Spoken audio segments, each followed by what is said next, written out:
Bismillahirrahmanirrahim. Assalamualaikum warahmatullahi wabarakatuh. Alhamdulillah, pada kesempatan hari ini izinkanlah saya untuk berbagi materi, yaitu berkaitan dengan manajemen berbasis sekolah. Dalam pembahasan ini, saya akan sedikit menyampaikan tentang pengertian manajemen berbasis sekolah atau sering disingkat dengan MBS. Kemudian yang kedua yaitu manfaat dan tujuan dari manajemen berbasis sekolah, serta yang terakhir yaitu prinsip-prinsip apa saja yang ada dalam manajemen berbasis sekolah. Baik, untuk mempersingkat waktu, mari kita langsung saja bahas materi kita pada kesempatan kali ini. Manajemen berbasis sekolah, sering disingkat dengan MBS, merupakan bentuk otonomi manajemen pendidikan pada satuan pendidikan yang ada dalam hal ini yaitu kepala sekolah dan guru yang dibantu oleh komite sekolah dalam mengelola kegiatan atau program pendidikan yang ada di sekolah tersebut. Ini menurut Undang-Undang Nomor 20 Tahun 2003 Pasal 51 Ayat 1 tentang Sistem Pendidikan Nasional. Selanjutnya yaitu MBS sangat penting untuk dipahami oleh guru, tenaga kependidikan, serta komite sekolah. Mengapa? Karena manajemen berbasis sekolah merupakan model penyelenggaraan pendidikan yang memberikan keluasan kepada sekolah untuk menyusun dan melaksanakan program pendidikan di sekolah sesuai dengan kebutuhannya masing-masing dan menyesuaikan dengan sumber daya yang ada pada sekolah tersebut, sehingga lebih mencerminkan apa adanya upaya peningkatan pemberian pelayanan penyelenggaraan pendidikan secara demokratis, transparan, dan akuntabel secara nyata untuk mencapai tujuan pendidikan yang lebih efisien tanpa mengesampingkan tujuan pendidikan nasional tentunya. Baik, selanjutnya yaitu tentang tujuan manajemen berbasis sekolah. Apa sih tujuan manajemen berbasis sekolah? Menurut Subakir dan Sapari, tujuan utama penerapan manajemen berbasis sekolah yaitu untuk meningkatkan efisiensi pengelolaan dan peningkatan relevansi pendidikan di sekolah dengan adanya wewenang yang lebih besar dalam dan lebih luas bagi sekolah untuk mengelola urusannya sendiri atau kebutuhannya dari setiap lembaga. Dan menurut Mulyasa, tujuan dari MBS atau manajemen berbasis sekolah yaitu peningkatan efisiensi antara lain diperoleh melalui keluasan mengelola sumber daya, partisipasi masyarakat, dan penyederhanaan birokrasi.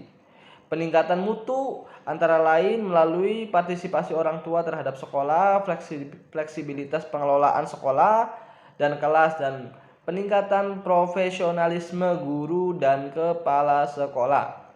Peningkatan pemerataan antara lain diperoleh melalui peningkatan partisipasi masyarakat yang memungkinkan pemerintah lebih berkonsentrasi pada kelompok tertentu. Oke, selanjutnya yaitu menurut Depdiknas, manfaat MBS atau manajemen berbasis sekolah yaitu sebagai berikut. Yang pertama yaitu sekolah sebagai lembaga pendidikan lebih mengetahui kekuatan, kelemahan, serta peluang dan ancaman bagi dirinya dibandingkan dengan lembaga-lembaga lainnya. Oleh karena itu, sekolah bisa lebih optimal memanfaatkan sumber daya yang tersedia untuk memajukan lembaganya atau untuk meningkatkan mutu pendidikan yang ada di lembaga tersebut. Selanjutnya yaitu yang kedua, manfaat menurut Depdiknas yaitu sekolah bertanggung jawab tentang mutu pendidikan masing-masing kepada pemerintah, orang tua, peserta didik, dan masyarakat pada umumnya, sehingga dia akan berupaya secara semaksimal mungkin untuk melaksanakan pendidikan dan pencapaian sasaran mutu pendidikan yang telah ia rencanakan. Kemudian yang ketiga, manfaatnya yaitu sekolah dapat melakukan persaingan secara sehat dengan sekolah lainnya dalam upaya inovatif dengan dukungan orang tua peserta didik, masyarakat, dan pemerintah daerah setempat. Karena setiap sekolah itu, terutama sekolah negeri, sekolah dasar negeri, itu sudah digratiskan, ya. Oleh karena itu setiap orang tua dan siswa itu bisa memilih sekolah mana yang ia inginkan. Kalau sekarang ada sistem zonasi, ya. Akan tetapi itu tidak menutup kemungkinan dia bisa memilih sekolah A, B, atau C yang ada di lingkungan sekitar dia. Karena siswa bisa memilih, tentunya orang tua akan memilih sekolah yang unggul atau sekolah yang baik untuk anaknya. Oleh karena itu, setiap sekolah bisa bersaing secara sehat di sini, atau hal ini bisa menjadi cambuk bagi setiap sekolah untuk meningkatkan mutu pendidikannya.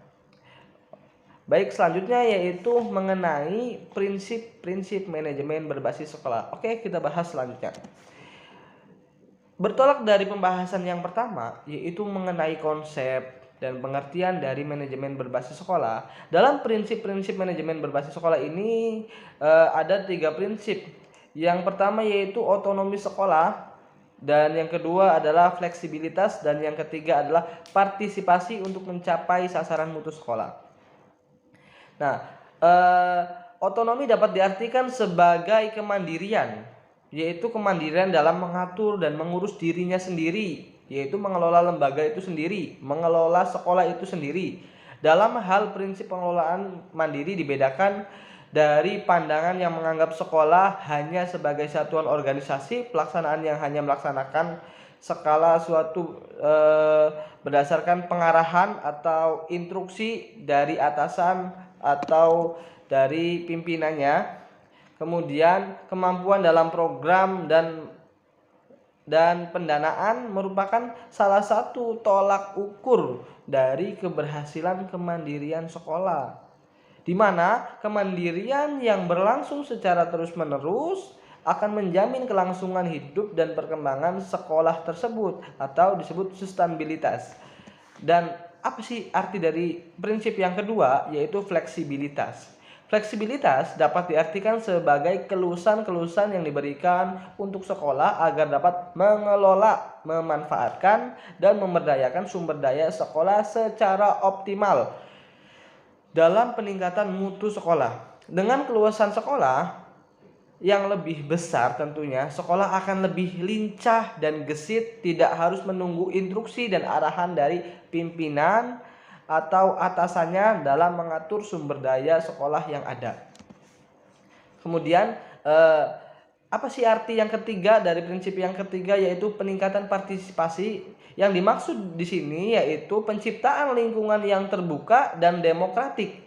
Warga sekolah yaitu guru, siswa, dan karyawan, dan masyarakat yaitu antara lain orang tua siswa, masyarakat, ilmuwan, ataupun tokoh masyarakat yang ada di situ, dan lain sebagainya, didorong untuk terlibat dalam pendidikan, mulai dari pengambilan keputusan, pelaksanaan, evaluasi pendidikan yang diharapkan dapat meningkatkan mutu pendidikan.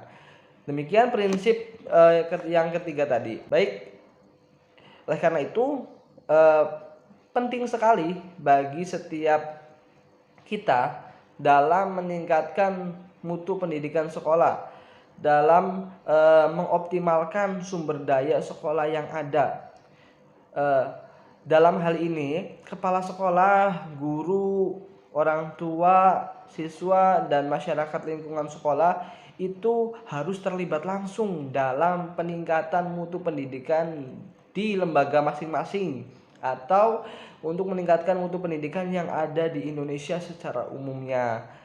Hal ini tidak akan bisa terjadi ketika hubungan antara sekolah dengan masyarakat kurang baik. Oleh karena itu, pentingnya peningkatan hubungan antara sekolah dan masyarakat sekolah, antara siswa dengan guru, kepala sekolah dengan guru, semuanya harus berhubungan secara harmonis sehingga sama-sama memiliki cita-cita dalam meningkatkan manajemen berbasis sekolah ini. Demikian pembahasan dari saya. Semoga bermanfaat. Kurang dan lebihnya mohon maaf. Wassalamualaikum warahmatullahi wabarakatuh.